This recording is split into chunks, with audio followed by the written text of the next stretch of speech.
സാംസ് 95 part 2, സങ്കീർത്തനം 95-ൻ്റെ 2-ാം ഭാഗം. കഴിഞ്ഞ ദിവസം 95-ൽ ദൈവം തമ്പുരാൻ നമ്മളെ വിളിച്ചു മാറ്റുകയാണ്. ദൈവം വിളിച്ചു മാറ്റുക എന്ന് പറയുന്നതിന് പ്രത്യേകതയുണ്ട്. എൻ്റെ ഇൻവിറ്റേഷൻ സ്വർഗത്തിൽ നിന്നാണ്. അതാണ് എൻ്റെ പ്രധാന എൻ്റെ വില. എന്നെ വിളിച്ചതാരാണ്? വിളിച്ചു മാറ്റിയവൻ സർവശക്തനായ ദൈവം. അതുകൊണ്ടാണ് 95 നമ്മളോട് ദൈവം ഇങ്ങോട്ട് പറഞ്ഞുവെങ്കിൽ കർത്താവ് നമ്മളെ മുകളിലോട്ട് വിളിക്കുന്നു. എന്തിനാ? അവൻ്റെ കൂടെ ഇരിക്കാൻ. വാ മോളെ എൻ്റെ അടുക്കെ ഇരിക്കും. ആ ഒരു ഉന്നത പദവി കിട്ടുമ്പം അതിന് വില കൊടുക്കണം. അത് വില കൊടുക്കാതെ ഒന്നും കിട്ടത്തില്ല. നമ്മൾ ബന്ധപ്പെട്ട് അവൻ്റെ അടുക്ക ചെന്ന് ഇരിക്കുക. ആരെന്ത് പറയുന്നോ, വീട്ടിൽ ഭക്ഷണം ഉണ്ടാക്കുന്നോ, ഗസ്റ്റ് വരുന്നോ, വരുന്നോ, അതൊക്കെ ഒരു സൈഡിൽ കൂടെ നമ്മൾ ദൈവത്തിൻ്റെ വചനത്തിന് വേണ്ടി ഇറങ്ങി നിൽക്കാമെങ്കിൽ, പൂർണ്ണമായിട്ട് ഇറങ്ങി നിൽക്കാമെങ്കിൽ ആ കാര്യങ്ങളൊക്കെ അടുക്കും ചിട്ടയായിട്ട് ചെയ്യാൻ ദൈവം ആളുകളെ തരും. അതൊരു വലിയ സത്യം മനസ്സിലാക്കണം. പലരും പറയും അയ്യോ കഷ്ടമാണ് ദൈവത്തിന് വേണ്ടി ഇറങ്ങി. അങ്ങനെയല്ല സത്യം. ഞാൻ ഈ TV പ്രോഗ്രാം തുടങ്ങുമ്പോൾ നമ്മൾ പുറത്തു വന്ന് സൗദിയിൽ നിന്ന് തിരിച്ചു വന്ന സമയമാണ്. ഈ 16 വർഷമായി ഇപ്പം TV അന്ന് കർത്താവ് സൗദി വെച്ച് തന്നെ പറഞ്ഞു വിട്ടതാണ്, നീ നാട്ടിൽ ചെല്ലുമ്പോൾ ദൈവവചനം TV പറയുമെന്ന്. വഴി തുറന്നത് ദൈവം തമ്പുരാൻ തന്നെ. എന്നാൽ വീട്ടിൽ ഹെൽപ്പ് ചെയ്യാൻ ആളില്ല, കാരണം നമ്മൾ പുറത്തുനിന്ന് വന്നതാണ്. ആളുകൾ വരും പോകും, പക്ഷെ നമുക്ക് ഡിപ്പെൻഡബിൾ ആയിട്ടുള്ളതില്ല. പക്ഷേ എന്ന് ഞാൻ TV പ്രോഗ്രാം തുടങ്ങിയോ അന്ന് തൊട്ട് ഇന്ന് വരെ 16 വർഷം അതിന് പറ്റിയ ആളുകൾ എനിക്ക് സഹായിക്കാൻ ദൈവം തന്നിട്ടുണ്ട്. ആ ഒരു ഏരിയയിൽ ഒരിക്കൽ പോലും എനിക്ക് ഇല്ലായ്മ വന്നിട്ടില്ല. എല്ലാ കാര്യങ്ങളിലും കർത്താവിന് വേണ്ടി എപ്പോൾ ഞാൻ ഇറങ്ങി പൂർണ്ണമായിട്ടൊന്നും എന്ന് ഞാൻ യേശുവിനെ യഥാർത്ഥത്തിൽ രക്ഷിതാവായിട്ട് എൻ്റെ ഹൃദയത്തിൽ കണ്ടോ, അത് വളരെ പ്രായം ചെന്നിട്ടാണ്, നേരത്തെ ഒന്നും അല്ലായിരുന്നു. മറ്റേ ചുമ്മാ മറ്റുള്ളവരെ കാണിക്കാൻ വേണ്ടി. പക്ഷേ എന്ന് ഞാൻ യേശുവിനെ യഥാർത്ഥത്തിൽ എൻ്റെ ഹൃദയത്തിൽ സ്വീകരിച്ച് അവനെ രക്ഷിതാവായിട്ടും ദൈവവുമായിട്ടും മാനിക്കാൻ തുടങ്ങിയ നാള് തൊട്ട് പുറകോട്ട് ചിന്തിച്ച് നോക്കിയാൽ every area, every problem he has been the solution to me. എല്ലാ കാര്യങ്ങളിലും അവൻ ഇറങ്ങി വന്ന് കൂടെ നിന്ന് ചെയ്യുന്നത്. പ്രശ്നങ്ങളില്ല, നല്ല പ്രശ്നങ്ങളുണ്ടായിട്ടുണ്ട്. ഏത് പ്രശ്നം കൂടുന്തോറും അവൻ്റെ ശക്തി കൂടുതലായിട്ട് കാണാനിടയാക്കിയിട്ടുണ്ട്.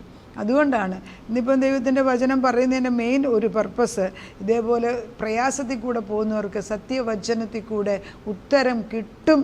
അനുഭവത്തിൻ്റെ വെളിച്ചത്തിൽ വിളിച്ചു പറയുന്നു. അതാണ് നമ്മുടെ ഏറ്റവും വലിയ വിറ്റ്നസ്സിങ്. ദൈവം നമുക്ക് എല്ലാവർക്കും എല്ലാം ചെയ്തു തരാൻ നമ്മളെ കൊണ്ട് സാധിക്കത്തില്ല. പക്ഷെ ദൈവം തരും, നമുക്ക് ചെയ്യാൻ സാധിക്കത്തില്ല. പക്ഷെ നമുക്ക് വചനം എല്ലാവർക്കും അതിന് പറ്റിയതായിട്ടുള്ള ഉത്തരം കൊടുക്കുമ്പം ആ വചനം ഉരുവിട്ട് അതിന്മേൽ ജയമെടുക്കാൻ മനുഷ്യർക്ക് സാധിക്കും. അതുകൊണ്ട് വെറുതെ വിളിച്ചു മാറ്റുകയാണ്. 95-ൻ്റെ തുടക്കം ഞാൻ ഇന്നലെ പറഞ്ഞ പോലെ തന്നെയാണ്. വരുവേ യഹോവയ്ക്ക് ഉല്ലസിച്ച് ഘോഷിക്കണം. ഉല്ലസിച്ച് ഘോഷിക്കുന്ന ജനത കുറവാണ് വിശ്വാസികളുടെ ഇടയ്ക്ക്. വല്ല പ്രശ്നങ്ങളോ കേസുകളോ വരുമ്പോൾ എല്ലാവരും ഉല്ലസിക്കുക, അല്ലെങ്കിൽ ആർക്കും അനക്കമില്ല. നമ്മുടെ രക്ഷയുടെ പാറയ്ക്ക് ആർപ്പിടുക, സ്തോത്രത്തോടെ അവൻ്റെ സന്നിധിയിൽ ചെല്ലുക, സങ്കീർത്തനങ്ങളോടെ അവനെ ഘോഷിക്കാൻ. നമ്മൾ ഈ സങ്കീർത്തനങ്ങളുടെ പാട്ടുകൾ, ഇപ്പോൾ ഒത്തിരി പുതിയ പാട്ടുകളൊക്കെ സങ്കീർത്തനത്തിൻ്റെ അതേ വാക്യങ്ങളെടുത്ത് ചൊല്ലി പാടുന്ന ഞാൻ കേട്ടിട്ടുണ്ട്. അതൊരു മനോഹരമായ ഒരു ഉന്നത പദവിയാണ്. കാരണം പാട്ടിന് നല്ല ശക്തിയുണ്ട്. പാട്ടിൻ്റെ ആത്മാവെന്ന് പറയുമ്പം സ്തോത്രത്തിൻ്റെ ആത്മാവാണ്. അത് ദൈവത്തിന് സന്തോഷമാണ്. വരുവീൻ നമ്മൾ എന്നെ വന്ന് സ്തുതിക്കുവീൻ. ഇപ്പോൾ പഴയ നിയമകാലത്തൊക്കെ നമ്മൾ നോക്കുമ്പോൾ യുദ്ധമൊക്കെ ഉണ്ടാകുന്ന സമയത്ത് അവിടെ രാജാവ് ഉടനെ തന്നെ ഏതെങ്കിലും ഒരു പ്രോഫറ്റിനെ വിളിച്ചു വരുത്തിയിട്ട് ഉപവാസ പ്രാർത്ഥന പ്രഖ്യാപിച്ച് അവരൊന്നിച്ച് ഉപവസിച്ച് കഴിയുമ്പോൾ ദൈവത്തിൻ്റെ പരിശുദ്ധാത്മാ ഏതെങ്കിലും ഒരു ലേവ്യപുത്രനിൽ വന്ന് വീണിട്ട് ദൈവത്തിൻ്റെ ആത്മാ ഉത്തരം കൊടുക്കും. എന്നാൽ ഇപ്പം ദൈവത്തിന് സാധിക്കത്തില്ലേ? ആ ദൈവം മാറിപ്പോയോ?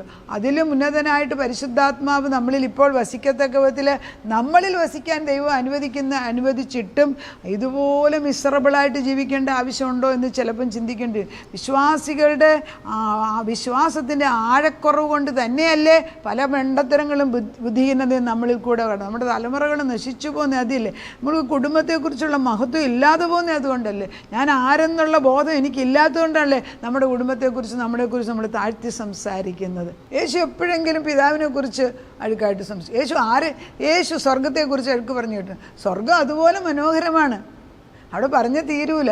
അതുപോലെ എന്തുകൊണ്ട് ദൈവത്തോട് അടുത്തിരിക്കുന്ന നമുക്ക് പറയാൻ സാധിക്കുന്നില്ല? മറ്റുള്ളവരുടെ മുമ്പിൽ പ്രശംസയ്ക്കല്ല, ദൈവത്തിന് മഹത്വം കൊടുക്കാൻ. എന്താണേലും ഞാൻ ജീവിച്ച കാലത്ത് ഇപ്പോൾ എൻ്റെ അമ്മയുടെ സ്വഭാവം ഞാൻ കണ്ടിട്ടുണ്ട്. ഞങ്ങൾക്ക് നല്ല പ്രയാസമുള്ള സമയത്ത്, പക്ഷെ അമ്മയ്ക്ക് ചെടി നടുന്ന വലിയ ഇഷ്ടമുള്ള വ്യക്തിയാണ്. ഒത്തിരി പ്രയാസമുള്ള സമയത്ത് വീടിൻ്റെ 4 സൈഡിലും നിറച്ച് പൂക്കൾ കാണും. അത് വെള്ളമൊഴിക്കുന്ന ജോലി അമ്മ തന്നെ ഏറ്റെടുക്കും. പലപ്പോഴും ഞാൻ ഹെൽപ്പ് ചെയ്യും ഉണ്ടെങ്കിൽ. പക്ഷെ ഞാൻ നോട്ട് ചെയ്യുന്നത്, ആളുകൾ അമ്മയെ കാണാൻ വരുമ്പോൾ അമ്മ ഈ വീട് കണ്ടാലും ഒരു പ്രയാസം തോന്നത്തില്ല. കാരണം വീട്ടിനകത്ത് പ്രശ്നമുണ്ടെങ്കിലും ചുറ്റുപാടും പൂക്കളും അതിൻ്റെ പൂമ്പാറ്റ നിൽക്കുന്നത് കാണുമ്പോൾ മനോഹരത്വം തോന്നിക്കും. ഏതെങ്കിലും വേറൊരു വീട്ടിൽ കഷ്ടമുള്ള വീട്ടിൽ ചെന്നാൽ തരിശായിട്ട് ഭൂമിയിൽ ഒന്നും ഇല്ലാതാകും.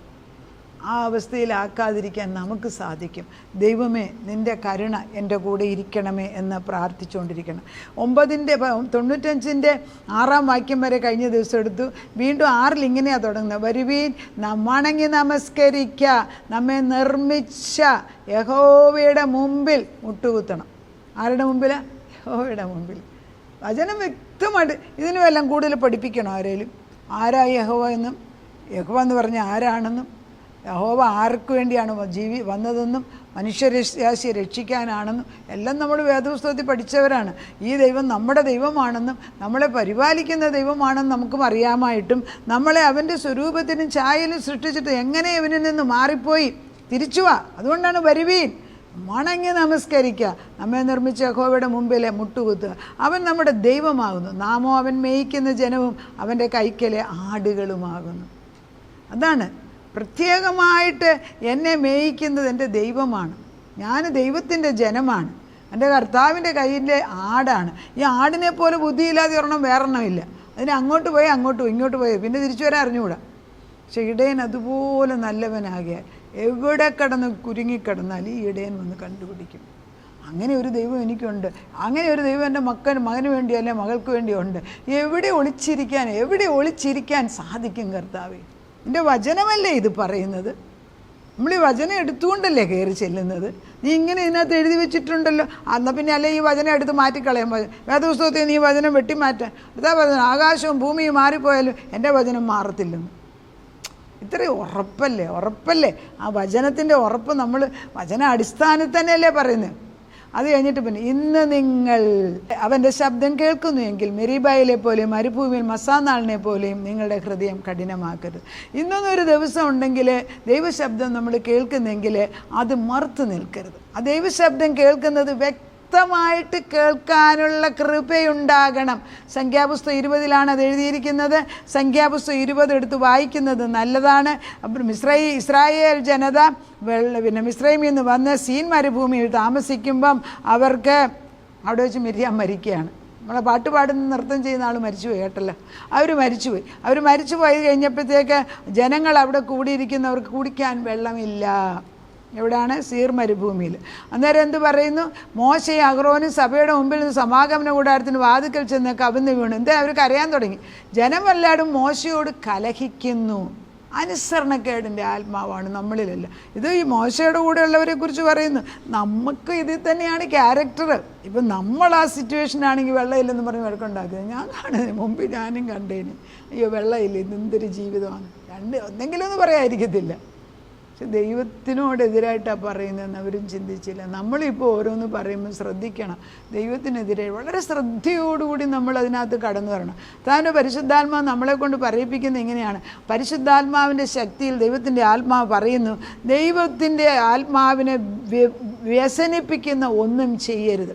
വെള്ളം ഇല്ലെന്ന് പറഞ്ഞ് മോശയ്ക്കെതിരെ അവർ ബഹളം വെച്ചപ്പം മോശ ആകെപ്പാടെ പേടിച്ചു. കാരണം മോശയ്ക്ക് എന്ത് ചെയ്യണമെന്ന് അറിയത്തില്ല. അതുപോലെ ഇത്ര ജനമല്ലേ.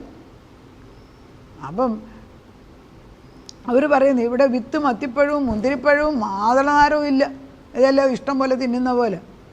അവർക്ക് അവിടെയൊക്കെ സ്ലേവായിട്ടാണ് ജീവിച്ചത്. എന്നാൽ ഇപ്പോൾ അതെല്ലാം വലുതാണ്. കുടിപ്പാൻ വെള്ളവും ഇല്ല. മോശയും അഹ്റോനും സഭയുടെ മുമ്പിൽ സമാഗമന കൂടാതെ വാതിക്കൽ ചെന്ന് കവിന്ന് വീണ്. യഹോവയുടെ തേജസ് അവർക്ക് യഹോവ മോശയോട്, നിൻ്റെ വടിയെടുത്ത് നീയും സഹോദരനായ അഹ്റോനും സഭയെ വിളിച്ചു കൂട്ടി അവർ കാണെ പാറയോടെ കൽപ്പിക്കാം. ഇതാണ് ദൈവം തമ്പുരാൻ പറഞ്ഞ്, നീ പോയി ചെന്ന് പാറയോട് കൽപ്പിക്കാൻ. ആരോട്? മോശയോട്. മോശ ഇതൊന്നും കേൾക്കുന്നില്ല. കാരണം ഇവിടെ ജനം ഇങ്ങനെ ബഹളം കൂട്ടുമല്ലേ, ആരവമല്ലേ അവിടെ. ദൈവത്തിനെതിരായിട്ട് ശബ്ദം ഉണ്ടാക്കും. എന്തൊരു ബഹളമാണ്. കണ്ടിട്ടുണ്ടോ? ഈ അടുത്തിടെ തിരുവല്ലയിലെ സ്റ്റേഡിയത്തിൽ കോളേജിൻ്റെ കലോത്സവങ്ങൾ രാവും പകലും 12 മണിക്കൂറിൽ 24 മണിക്കൂറും ഏതോ വേദപ്പാട്ട് വേടൻ്റെ പാടും പാടിക്കൊണ്ടത്. വായുമണ്ഡലം മുഴുവനും അശുദ്ധമാക്കുകയല്ല, ഒരു കാര്യം ഇവിടെ നടന്നിട്ടില്ല. ഓരോരുത്തർ പറയണം, ചെറുപ്പക്കാർ പിള്ളേർ രാത്രിയും പകലും ചെയ്യുന്ന കാര്യങ്ങൾ. അതാണ് നമ്മൾ കലോത്സവത്തിന് വിടുക പിള്ളേരെ. എന്തും മ്ലേച്ഛത. ദൈവം എങ്ങനെ പ്രസാദിക്കണം. നമ്മൾ പ്രാർത്ഥിക്കുന്ന ദേശത്ത് വന്ന് മലിനമാക്കുന്നത് കണ്ടില്ലേ? അല്ലെ എങ്ങനെ മലിനമാകാതിരിക്കും? ചുറ്റുപാടും നമ്മുടെ ശുദ്ധിയാണെന്ന് ഒരുപോലെ ആളുകൾ വിചാരിക്കണ്ടേ? ദൈവത്തിൻ്റെ ആത്മാവുള്ളടത്ത് വിശുദ്ധിയുണ്ട്. നമ്മളത് ആഗ്രഹിക്കുകയാണ്. കർത്താവ് ഇത് ചെയ്തു തരണം. മോശയ്ക്ക് സങ്കടം. മോശ ഇതൊന്നും കേൾക്കുന്നില്ല. ദൈവം പറയുന്നില്ല. മോശ തിരിച്ചുപോയി വടിയും കൊണ്ട്. മോശയോട് ദൈവം പറഞ്ഞെന്താ? സംസാരിക്കാൻ. മോശ എന്ത് ചെയ്തു? അതാ നിങ്ങൾക്ക് ഞാൻ വെള്ളം തരാമെന്ന് കണ്ടോന്ന് പറഞ്ഞ് മോശ ഒറ്റ അടി വെച്ച് എടുത്തത്. വടിയെടുത്ത് എന്തിനെ അടിച്ചു? പാറയടിച്ചു. അങ്ങനെയാണ് മോശയും അഹരോനും പാറയുടെ അടുക്കൽ സഭയെ വിളിച്ചു കൂട്ടി, മത്സരികളെ കേൾക്ക്, ഈ പാറയിൽ നിന്ന് ഞങ്ങൾ നിനക്ക് വെള്ളം പുറപ്പെടുവിക്കുമോ എന്ന് ചോദിച്ചു. മോശ കൈ ഉയർത്തി വടി കൊണ്ട് പാറയെ 2 പ്രാവശ്യം അടിച്ചു. വളരെ വെള്ളം പുറപ്പെട്ടു. ജനവും അവരുടെ കന്നുകാലികളും കുടിച്ചു. എന്നാൽ ദൈവത്തിന് കോപമുണ്ടായി. കാരണം എന്താ?